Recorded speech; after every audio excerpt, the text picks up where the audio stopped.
Man, the ups and downs of this football team. It's fun. It's entertaining. It hurts your heart, honestly. I'm wearing a fitness tracker now to track my heart rate because it's just so incredible how much this team fluctuates between good and bad. I think on Sunday against the Seahawks, you saw a killer game plan. I haven't seen a corner play like Devon Witherspoon in a very long time. I think he is unbelievable. The amount of ground that guy covers. There were times he was covering T-Mac, covering the receiver, and then going downfield. All of a sudden, Young checks it down. And normally I rip Young for the check down. Normally I go, why the hell isn't he pushing it downfield? And there was a lot of times where he should have pushed it downfield. We'll talk about all those.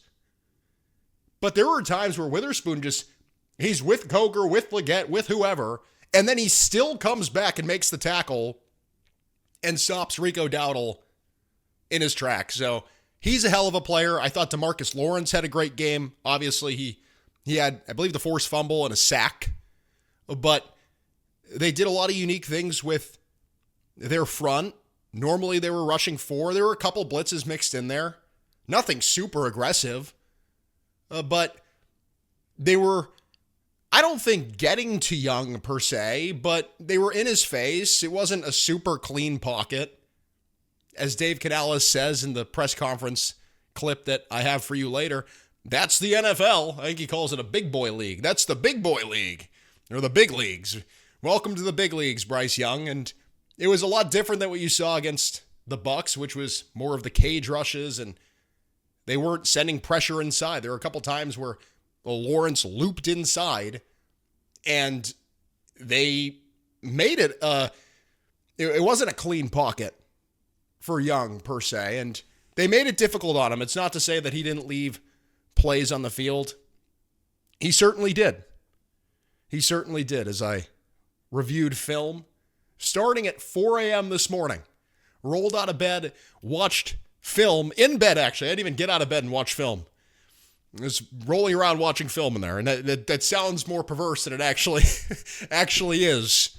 But bundled up under the covers, like 55 degrees in my room, just watching the film. Got to stay warm. Got to watch Bryce Young. Unfortunately, not heat up. Bryce Young wasn't cooking on Sunday, so it was awfully cold. So cold I didn't even want to get my morning cup of coffee. But the film is always exciting to review.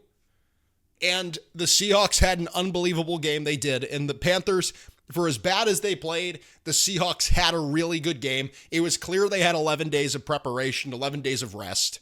With how those corners were running around out there. And then you juxtapose that with the Panthers receiving core. Which really, at this point, we're going to talk about this in a moment, it's T-Mac. They say it's T-Mac centric. He's the focal point. That's what Canales says. I think the flip side of that is you're completely T-Mac dependent. Coker's had a couple good games, but Coker doesn't give you what you need on this team right now. And here is Dave Canales alluding to that. Dave, after you watched the film with the staff, what jumped out to you as to why you had such trouble moving the ball, particularly in the passing game? Got to give a lot of credit to the Seahawks. They did a great job just staying on top, making us have to play underneath the coverage and hit some of the checkdowns. They rallied up and tackled. I thought we had some opportunities in space that we didn't make many yards on that. And, just a lot of credit for them, a lot of credit to the Seahawks for, mixing some things up and, making some looks challenging. But we want to find that productivity down the field. The explosive element has led to a lot of our success in recent weeks, to come out of the game with 2 explosives. That's something we got to improve upon. But again, we'll check in with the guys. We'll make sure that we're, tying up some loose ends, and we got to get going here pretty quickly. So let's table the downfield portion for later in the show. Underneath, guys couldn't shake tacklers. I thought that was really true for Rico Dowdle, who had a good game carrying the football, and I think 33 times the number of times that Canales put the ball in Bryce Young's hands. He had 3 yards per carry and 3.8 yards per attempt. You should have given it to Dowdle more.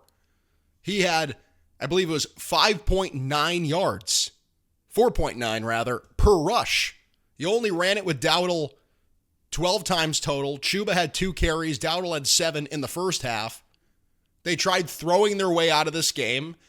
And look, you have to throw the ball to win. You do. But I thought they could have ran a little bit more regardless. I thought they could have done that for sure. Let's talk about the pass game underneath. That's what Canales is talking about. They couldn't shake tacklers. And honestly, Rico Dowdle, who is touted as this top 5 running back in football, some people compare him to McCaffrey. Devon Witherspoon, he's a damn good corner. I don't think there's a lot of corners, probably not a corner in football, who can make the type of plays he can as a tackler. He's a freaking beast. I said he's running downfield and then coming up and swallowing Dowdle for a gain of 1 yard or 2 yards. There are a couple times where you would expect Dowdle to maybe shake a corner there, which is, I think, good for the Panthers as they head into this matchup against Tampa, because Tampa doesn't have Witherspoon. They don't have Reek Woolen. They don't have the talent as good as Parrish and some of those young rookie corners have been playing. They played pretty well against the Panthers. Parrish made a couple of plays in coverage against T-Mac. They're not as good as Witherspoon and the corners that the Seahawks are deploying. That is top elite talent. Witherspoon is one of those guys that he's right up there with Surtain. And I know maybe he's not as good in coverage, and the Panthers should have challenged him downfield 100 million %. But for him to come up and make those tackles on Dowdle, it was impressive. And I think it illustrates a larger point. This is something we've been talking about. I talked about it Monday, which is you don't have a fast twitch, quick wide receiver underneath for Young to throw the ball to. You don't, and you're missing it. And there were a number of times watching the tape where Mitchell Evans is just completely bottled up. He can't get any separation. Sanders was only out there for one play. He got hurt. Even when he's healthy, sure, he can sit in the zone against a linebacker, maybe get a couple of yards underneath. He's not a guy that can get a ton of separation quickly. Leggett can't do it. I mean, his stock continues to go down after lining up offsides. It seems Jimmy Horn's snap count continues to increase. It was up to 26% on Sunday against the Seahawks. So is Jimmy Horn the guy? Can he go in the slot? I saw one person commenting on the Canales press conference video. They want to see Hunter Renfrow. What the hell is he doing? He's probably working on his uncle's farm. I haven't heard from Renfrow. But they seriously need a guy who can go underneath. Canales has always worked with one. Golden Tate, Doug Baldwin, Godwin in Tampa. Sure, you go back to his days prior to that in college and high school, he probably deployed little quick wide receivers. They're so desperate for a guy like that. Because as good as Coker and T-Mac are, people might think at this point I'm undervaluing Coker. He's not a true slot. I really don't think he is. I think Coker and T-Mac specifically, they're good on the deep to intermediate routes. I think T-Mac, clear as day, was sick against the Seahawks. That catch that he dropped, again, with the one hand, sticking the one hand, it was one-on-one coverage. A good throw from Young. The ball was there. Unfortunately, Leggett was offsides, so it negated the play even if he made the catch. I think T-Mac and Coker have value down the field. Contested catch, box a guy out, high point the ball. I think they can go over the middle. I think if you get them on a smaller corner, yes, they can run a slant. They can do the whole Michael Thomas thing. But against this hard-hitting, big, physical Seahawks defense, I think it's a little easier said than done. And they could benefit from a fast twitch, quick receiver with a lot of burst, who gets off the line of scrimmage fast. They look slow. And I'm going to rip Young in a minute. I guarantee you I am. He should have made throws that he didn't make. He didn't make one anticipation throw. That's been something he's been okay at this season. He's hit a number of balls, like the deep throws to Coker have all been anticipation throws. 2-step drops, just trust that he's going to be in the spot and throw it. And these are the types of throws you need to make in the NFL that you might not need to make at Bama, where guys are running with 15 yards of separation.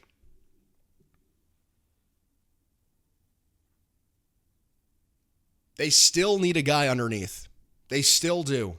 And Mitchell Evans, Jimmy Horn, Leggett. It's tough to get on Coker and T-Mac, but it's really not their skill set. You need another weapon, you do. And it's not to say that Young didn't leave reps on the field. I think he certainly did. I thought the pockets were clean. I thought there were throws to be had. And unfortunately, he was just not making the throws. I thought there were a couple instances where the Seahawks gave the Panthers a little bit of a different look than they're used to, whether it's sending Lawrence, who had a good game inside. There were a couple times where it was actually the Zaven Collins play. So earlier this season against the Cardinals, week 2, Zaven Collins, the edge rusher in Arizona, he drops back into coverage. And then I believe Josh Sweat forces a fumble. So Young turns it over on the play. And I think Collins or Sweat runs it in for a touchdown, if I'm not mistaken. But it was a similar type of play where they dropped the edge rusher back into coverage. And then they said pressure inside. And Young was just not ready for it. And the pockets were clean at points. There's one time where the left side has 3 rushers, the right side has 1, and there's sort of this wall, and Young just can't even see over it. There's 3 wide receivers on the side where the pressure's coming from. 3 wide receivers, 4 wide receivers, 3 defenders, 2 defenders. It's always an imbalance, and there should be a play to be had. Instead, Young is scrambling up the middle for 2 yards. Instead, he's throwing to T-Mac, and T-Mac's falling down. And T-Mac is covered on the play. I didn't see the offensive line as an issue, and Canales didn't either. Here is Canales on the Panthers' offensive line and their performance on Sunday. Can you speak to the offensive line struggles to create many clean pockets Sunday? The Seahawks schemed well, but even with Icky returning, are injuries starting to catch up with the group? I thought the group generally did a good job. The Seahawks certainly got some wins. They had some nice stunts where they came free, some one-on-one wins. I felt like consistently, though, there wasn't enough time to operate. And Bryce felt that, too. He was going through his progressions. There were times he had to move and get out of the pocket. That's life in the big leagues. That's the NFL. I didn't see the offensive line as being a real limiting factor to what we could do yesterday. I think just collectively, we didn't take advantage of some opportunities in the run game and also in the pass game. But I have confidence in this group, and I'm proud of Icky, to be able to get himself back off of a knee sprain to get back out there for his teammates. Really proud of the way he played. He wasn't perfect, but I'll take Icky with the version of Icky that we got because of just the heart and soul of the guy, how much he cares about his. So scapegoat number 1 and number 2 covered there for the Bryce Young truthers who blame Ikem Ekwonu and Dave Canales' play calling. Those are the 2 general scapegoats for that crowd. And look, I got on Canales already. I thought they should have ran the ball more. Ekwonu, I honestly thought a lot of the pressure from the Seahawks was inside. And there was actually one time where Cade Mays made it. He didn't have a great game. He was in the PFF department, but I saw this block. I go, oh my gosh, it was freaking sick. He's blocking the nose tackle, and then he literally just throws the Seahawk into, I think it was DeMarcus Lawrence. It might have been the other edge rusher. And he just blocks him with the other Seahawks player. It was the sickest thing I've ever seen. Cade Mays, freaking beast. So I thought a lot of the pressure, it actually wasn't coming from Ekwonu's side. Maybe he's got to get over there and help. I don't know. Sure. But Canales confirming it there. He didn't see the offensive line as an issue. Welcome to the big leagues, Bryce. The pockets aren't always going to be super clean as they were against the Bucs. And I feel bad for Bryce because I think he tried to do a lot of what he did against Tampa last week, which is the right thing to do. Instead of trying to scramble around and make plays out of the pocket when there is a clean pocket. Instead, Young is stepping up into the pocket. And that worked tremendously for him against Tampa when he had a really good game. Well, Mike McDonald didn't care. He said, I'm going to confuse this guy. Oh, he has confidence to step up in the pocket? Okay, Young, try it. We're going to send a little bit of pressure inside. Nothing crazy, but we're going to rock the boat a little bit. We're not going to give you these cage rushes and some of these looks he had against Tampa that pretty much begged you to step up into the pocket. And it's not that the pocket was impossible to operate in, as Canales said. It was a little bit muddy. I think the bigger problem for Young is the progressions. It's at a certain point, you're playing a Seahawks team that's playing really damn good football. I think defensively, this wasn't the Seahawks you saw on Thursday night against the Rams. It wasn't. This wasn't a team that was going to give up 30 freaking points to the Panthers nonetheless. It was not a team that was going to do that. That defense, they looked awesome. Right? There were opportunities to run against them more. But for the most part, the corners were playing good coverage. They were coming back, making tackles. I think what Young needed to do was challenge some of those corners. And there were a couple of times, honestly, the first sequence of plays in the game stood out to me more than anything. The first play, they get the 11-yard run to Dowdle. So they pick up 3 total first downs through the third quarter. 2 were runs. So again, the agenda to run the ball more confirmed. But on the first passing play of the game for Young, he has Leggett running wide open. I believe it's a deep in route. And the safety, number 39, I think it's that rookie. He's creeping in. He actually knows where Young is going to go with the ball. He knows it's either going to go, I believe it's Tremble underneath or Dowdle who's swinging to into the flat. And the safety actually shows this before he even snaps the ball. So Young should be able to see what's happening here. Now, there is a little bit of pressure coming. And Leggett is actually wide open on this play. So Young could have thrown the ball and he's there. But I think the larger point is you have a favorable matchup. This guy's playing 15 yards off the receiver. Just throw the effing ball. And there are a couple of times where the coverage is tight. I believe on the field goal drive, so they get the fumble, and then they go 4 plays, 9 yards, and they have to kick a field goal, or 3 plays, 9 yards. On that drive, you have Coker streaking to the end zone one-on-one with the corner. At a certain point, you have to say, this guy's 6'3", 220 pounds. Just effing throw the ball up to him. And I think some of it for Young is he's so scared of the turnover. It's been so brainwashed into him that he's actually afraid now to take any sort of risk and make any sort of anticipation throw that would otherwise be necessary in the big leagues, as Canales calls it. In the big leagues. Well, here's Dave Canales one more time. Why did the Panthers struggle against the Seahawks so much? And I want to ask you, I think in the first game, Bryce had one of his, fourth quarter OT type comebacks. What, any one player, one game where he's done stuff, even when things aren't working early in the game, where all of a sudden in the key moment of the game when it's on the line that you've seen him do well, and why you think that's the case? Yeah, progression, just working hard, continually going through his progressions with rhythm, finding guys. And then, it's also just the fact that we're willing to go for things on 4th down, whether it's early in the game, late in the game. But when we put those guys in those situations, those high stakes plays, if you will, they just get comfortable in those moments. And so I love the way that Bryce continues to compete all the way through games for really the duration of the season when we've had a chance to be close in games. Even yesterday, I had no doubt in my mind, we're going to make something happen here. We're down 10. Let's go get that first score. It didn't work out that way, but I have faith in Bryce. I have faith in this group that we'll be able to get those done. So a David Newton question, and Canales starts the answer with, what was the issue with the passing game? Progressions.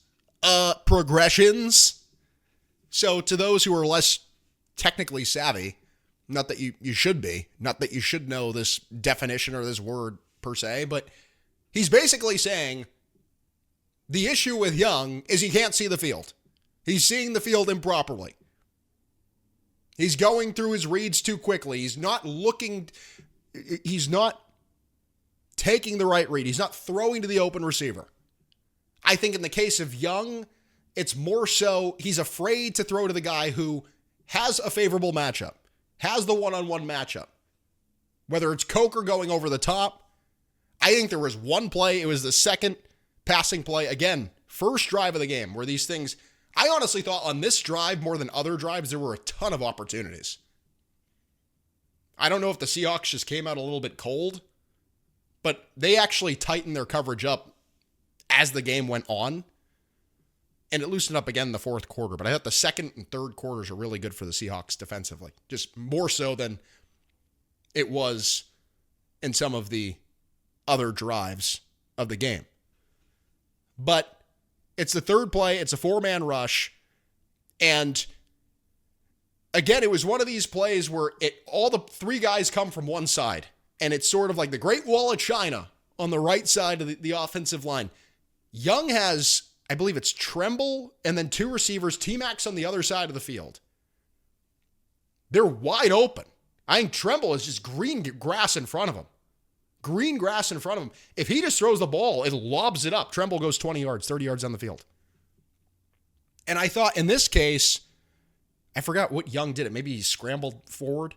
But you have the open receiver. He just doesn't see him. He's going through it too quickly. He doesn't trust, the pressure's coming from this side. I'm going to throw it to that side where the pressure's coming from. Or there's three receivers over here. We have three pass catchers over here, and they only have two defensive backs and maybe a safety over the top. So Canales talking about it, just not trusting that his guys are going to be there. Not trusting his ability to either read the defense. Maybe it's that for Young. Maybe it's like he just doesn't trust his instincts. He doesn't trust the look that he's getting. They're confusing him. So I think it's some of that. Maybe it's what I mentioned earlier in the show, which is he fears the turnover. So even though it's one-on-one coverage, he'd rather take Dowdle underneath because he still hears Andy Dalton breathing down his neck. It's just every time Young gets the ball, it's just Andy Dalton in his head. Don't throw it over the top, Bryce, or else I'll come in the game. Don't throw it over the top, Bryce. Don't. Take Dowdle underneath for a gain of 2. I'm right here, Bryce. If you turn it over, I'm right here. And that's the issue that he had in 2024. Eventually, it was the turnovers. I think Canales, he's consistent on that. He effing hates turnovers. And some of that is the byproduct of having a quarterback who really isn't able to elevate you over these teams. And I'm not saying that Malik Willis or whoever else is going to be available this offseason is able to do that. The Seahawks had a damn good game. I think even if you had a different quarterback in there, it would have been tough. Would have been tough for anyone. Would have been tough for Josh Allen. I still think Josh Allen sees over the offensive line a couple times and makes the throw. But they had a good game. You needed a great quarterback. You needed an elite, unbelievable quarterback to beat that, who was unafraid to take advantage of some of the opportunities the Seahawks gave you in coverage. You needed someone who was able to take advantage of that. Now, the good thing is the Bucs suck so bad that you shouldn't need those things to go right for you to beat them. I think your margin for error, I think all of that is increased against the Bucs. They can't run the ball. They can't stop the run. They're giving up like 4.8 yards per carry. So it was that way in their last 6 games. Last week, they gave up another 4.8 yards per carry to the Dolphins. So you should be able to run against them. You got to stop Bucky Irving. You got to stop Bucky Irving for sure. And I said that going into the last game against the Bucs, but I think the difference now is your linebackers look like crap. Panthers linebackers did not play well against the Seahawks. Charbonnet ripped off a couple big runs. Kenneth Walker didn't have a great stat line, but out in the first half, he had some big runs. He had 15 carries for 51 yards. There was a 3rd and 30. Oh my gosh, for Kenneth Walker. It was the same run that Travis Etienne had earlier this season, where he's running at Derek Brown and Nick Scorton, and he kind of looks at him and goes, this is a bad idea. And he just cuts it back. And I believe it was Wanham. And there's no one there in the front to stop him. Eventually, I think it's Nick Scott who pushes him out of bounds. He almost goes 30 yards for a first down. And then on the next drive, it's 3rd and 15, and Charbonnet goes 25 yards. And again, it was the same theme, which is you run away from Scorton and Brown. Now, on this play, Scorton wasn't even on the field. It was Uman Mielen. Uman Mielen's on the field. And Wanham. And Darnold appears to change the play. Actually, no, that was the play previous. It's 3rd and 15. He gives a little, toss out to Charbonnet. Wanham's right there to make the tackle. He misses the tackle. And then Morig gets blocked. You have Morig at inside linebacker, so he's playing up front with Roseboom. Roseboom's kind of running around before the play, pointing, and he's pointing in the direction of the run, so maybe he saw it coming. Still, he shoots the wrong gap, so there's no one on the outside to tackle Charbonnet. Morig is getting completely bullied by the guard. And I think you're missing Wallace. Now, whether it's Roseboom, who I think he's wearing the green dot now, he can't do that successfully. Morig playing out of position, so instead of having Cherilus on the field, you have Morig there. And Morig does that, don't get me wrong. And I believe on this play, you had 6 defensive backs on the field. So selling out to stop Darnold on 3rd and long, I guess it makes sense. It's an obvious passing situation. The Seahawks see the personnel you have on the field and they take advantage of it. Okay, I get that. I do get that, but I still think Roseboom versus Wallace. Wallace is a little bit better in that situation. Maybe shoots. He's in the right place to make a tackle. I also think it shows a systematic problem, which is there is such a gap between Nick Scorton and your next best edge rusher. They need a guy. They need a guy desperately. And it's not to say that Travis Gibson hasn't been playing well. I thought he actually had a good job getting pressure on the intentional grounding early in the game that set up the 3rd and 30 for the Seahawks. Derek Brown looks fast as a pass rusher. He has taken his game to the next level, despite being snubbed for the Pro Bowl. That's a bunch of bull crap. He's taken his game to the next level as a pass rusher, for sure. Still, you need an edge rusher alongside Scorton. And as much of a silver lining it is that Scorton looks like a superstar, and I don't think he's going to be a 15-sack guy. I'm sorry to break that to you, but he can be a really good run stopper and get you 10 sacks. They hit a home run with Scorton. They did. He's a freaking animal. He is awesome. He is freaking lightning out there. They don't have a guy alongside him. And this pattern of teams just taking advantage of Wanham and Gibson or Uman Mielen, when he plays, it's 5% of snaps. When those guys are out there, that's who they run at. They go, oh, DB and Scorton on the same side? We're not running over there. I mean, the Seahawks literally made the play call. It was a run to that side, and Walker, again, Travis Etienne did the same exact thing earlier this year. He sees DB, he sees Scorton, he goes, I'm not going here. No. Cuts it back on his own, gets 16 yards. They need to make sure that is buttoned up against the Bucs, because Bucky Irving had 6 yards per carry, I think, 6 point something in the 28-24 win last year, and then 5 point something again. I don't have the numbers at the top of my head because that's going to be on a program later this week. They need to make sure they're ready to go to stop this Bucs run game. And if Baker beats you, Baker beats you. He does. But I think he's going to give you opportunities. He's going to turn the ball over. He did it 3 times against the Dolphins. He had 350 yards, but he had 3 turnovers.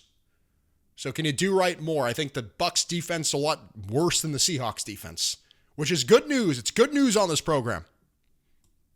It's good news. As for Xavier Legette, I don't know. That seems like bad news for him because I think it's pretty obvious. Edge rusher, another wide receiver. Those are your needs this offseason. Inside linebacker, too. It's like a grocery list where you have to go after you did Christmas shopping. That was me earlier this week. I'm like, I could eat gluten. I could eat rice. What's that stuff? The stuff they eat in college. I could eat ramen noodles with gluten for protein. I could just mix this crap up and eat it because I need to save money. And the Panthers will, again, be in a situation where they have more needs than resources potentially.